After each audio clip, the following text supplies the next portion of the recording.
El episodio 28 de la serie de Mis hermanos terminó con Akif aprendiendo sobre el padre y la madre de Kadir. Kadir hizo que Kaan observara las imágenes. En el episodio 29, Kadir se llevó la memoria flash y fue a la casa de Akif en motocicleta. Cuando Kadir llegó a la casa de Akif, Akif acababa de llegar. Kadir atacó a Akif, lo golpeó varias veces y, mostrando el recuerdo que tenía en la mano, dijo: «Puedo matarte a golpes hasta la mañana, pero no lo haré. Entregaré este recuerdo a la policía y haré que te arrastres celda». Kadir subió a su motocicleta y se fue. Mientras tanto, llegó Kaan, fingiendo ayudar a su padre. Pidió ayuda a Akif y Kaan, los dos siguieron a Kadir en automóvil. Akif tuvo que detener a Kadir y tomar la imagen en su mano. Mientras tanto, Melissa y Susan salían de la casa de Asilla y se dirigían a su propia casa. Cuando la mano de Susan se atascó en la puerta del auto, Melissa, que sabía conducir pero no tenía licencia, se puso al volante. Mientras Melissa conducía por la carretera, Kadir se cruzó con ella en una motocicleta y Melissa golpeó a Kadir con su automóvil. Kadir dio saltos mortales en el aire y resultó gravemente herido. Melissa se sorprendió, Akif y Kaan también se sorprendieron. Cuando vio que era su hija quien golpeó a Akif, Kadir no supo qué hacer. Akif le dijo a Kaan: «Lleva a Melissa a casa y yo llevaré a Kadir al hospital». Kaan hizo lo que dijo su padre y Akif llevó a Kadir al hospital. Akif llamó a Nebat de camino al hospital y le contó lo sucedido. Melissa tuvo un accidente, golpeó a Kadir. Ahora está inconsciente y por la conmoción del incidente, Kaan las lleva a casa. Cuando vuelven sí, definitivamente no lo haces. No la dejes salir. No le digas nada a nadie, dijo y abrazó a Nebat con fuerza. Amonestó. Akif no llevó a Kadir a la puerta del hospital, lo dejó a un lado de la carretera cerca del hospital en caso de que las cámaras vieran la matrícula del auto. Le dijo a alguien que pasaba: «Aquí hay personas heridas», informé. Inmediatamente a la emergencia del hospital y se fue de allí con su automóvil. Kadir fue llevado de inmediato a la sala de emergencias del hospital, se le dieron primeros auxilios. Cuando Melissa volvió en sí, Nebat puso pastillas para dormir en el agua que Melissa bebió y volvió a dormir a su hija. La policía también informó a los hermanos de la noticia del accidente de Kadir. Omer, Asille, Emel y los demás corrieron al hospital. Al llegar a la casa, Akif primero le contó a Nebat lo que había sucedido. Nebat gritó. Akif rompió la memoria USB en su mano. Agradeció a Akif Kaan por estar allí y ayudar. Akif sostuvo la mano de Kaan junto a Nebat.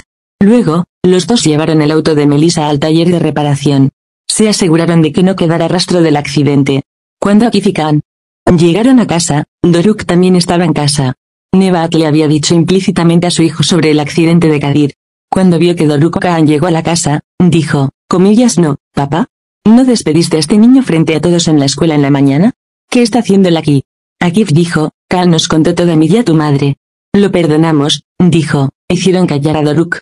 Doruk salió de la casa y fue al hospital con Kadir. Todos en el hospital estaban devastados.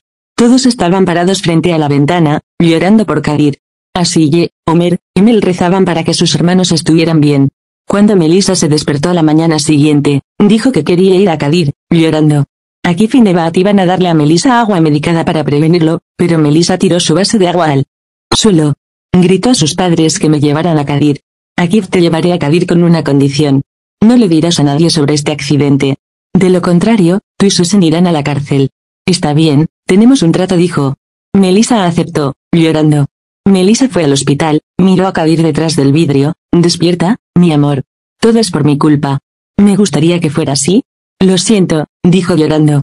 Cuando Akif escuchó las palabras de su hija, inmediatamente la hizo a un lado y le dijo: «Por favor, no hables así, todos entenderán ahora, lo prometiste en casa», y se llevó a su hija del hospital. Pasó el tiempo, mientras los hermanos esperaban a su hermano, Kadir empeoró.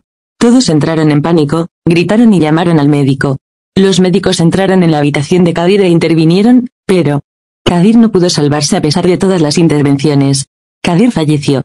Todos lloraron y lloraron. Doruk informó a Melissa. Melissa lloró en su casa gritándoles por mi culpa y tuvo un ataque de nervios. Nebat abrazó a su hija y lloraron juntas.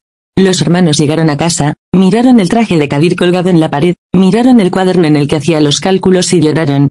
Aceptaron las condolencias al volver a casa. Melissa se calmó y perdió la cabeza. Salió de la casa descalzo sin que todos lo supieran para confesarlo todo. Melissa primero se disculparía con los hermanos y luego se entregaría a la policía. Kaan notó que Melissa había salido de la casa, informó a Akif y Nebat, e inmediatamente corrieron tras Melissa. Akif vio a su hija caminando por el camino, quiso hablar con Melissa, pero Melissa no estaba en sus cabales. Akif engañó a su hija y sacó a Melissa de la ciudad a la casa de su hermana. Al día siguiente, Homer fue a la morgue con su hermano, abrazó el cuerpo sin vida de su hermano y lo lavó llorando. Estaba listo para ser enterrado en la tierra. Se llevó a cabo la oración fúnebre de Kadir, se dijeron oraciones. Homer llevó el ataúd de Kadir en la parte delantera. Así Jen lloró gritando que no se llevaran a mi hermano. Así terminó el episodio.